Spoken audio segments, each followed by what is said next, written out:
சிப்பி காளான். கடைசியாக இதுக்கு தேசி புளி விடுறேன். தேசி புளி விட்டால் தான் அந்த சூப்பின் டேஸ்ட்டும் இருக்கும். அடுத்த நாளைக்கும் செய்யணும் போல இருக்குது. அப்படியான டேஸ்டான இந்த சூப்பு.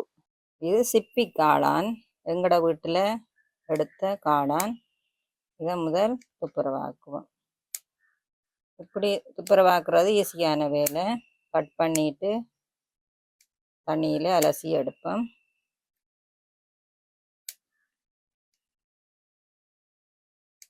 இதுக்கு 2 மேசக்கரண்டி அளவு எண்ணெய் விடுறேன். 2 பெரிய வெங்காயம் சின்னதாக வெட்டி வச்சிருக்கிறேன். அதை எண்ணெய்க்கு போடுவோம். உள்ளி சின்னதாக குறுணியாக வெட்டி இருக்கு, இதையும் போடுவோம்.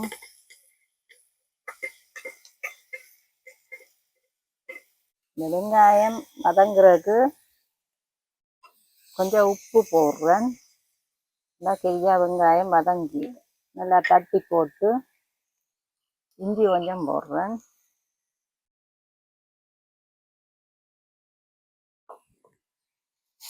இஞ்சியும் சேர்ந்து வதங்க நல்ல வாசமாக இருக்கும். வெங்காயம் கொஞ்சம் நிறம் மாறி கொஞ்சம் பொன்னிறத்துக்கிட்ட வர மாதிரி வரத்தான் மிச்சைகள் சேர்த்து வதங்கிட்டுது வெங்காயம். அந்த வதங்கின வெங்காயத்துக்கு கழுவி துப்புரவாக்கின காளானை போட்டு இப்போ மஞ்சள் தூளும் ஒரு சொட்டு உப்பும் போட்டு இருக்கிறேன்.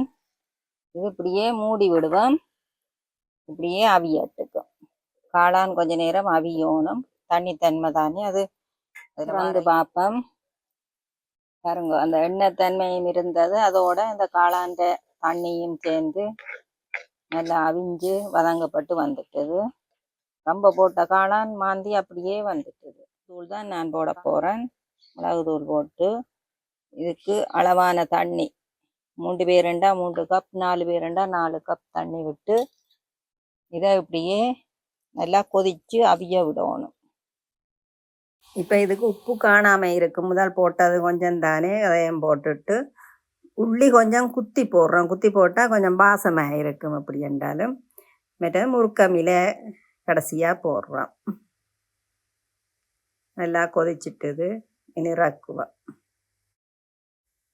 சோளமாக போட்ட வழியாக எப்படி திக்னஸ்ஸாக இருக்குதுன்னு பாருங்க. அதுவும் டேஸ்ட்டும் வித்தியாசமாக இருக்கும். சூப்புக்கு சோளமாக வித்தியாசமான டேஸ்ட். கடைசியாக இதுக்கு தேசி புளி விடுறேன். தேசி புளி விட்டால் தான் அந்த சூப்பின் டேஸ்ட்டும் இருக்கும். நல்லா இருக்கும். மரக்கறி வேணுமென்னு சொன்னால் நீங்கள் மரக்கறியும் சேர்க்கலாம். நான் இதில் மரக்கறி ஒன்றும் சேர்க்கையில் தனியாக காளானும் வெங்காயமும் உள்ளியும் இஞ்சியும் மிளகு தூளும் இவ்வளவு சோளமாவும் தான் போட்டுருக்குது. இதை இப்படி ஒரு சூப்பு செய்து நீங்கள் குடிச்சு பாருங்கோ. அடுத்த நாளைக்கும் செய்யணும் போல இருக்குது. அப்படியான டேஸ்டான இந்த சூப்பு.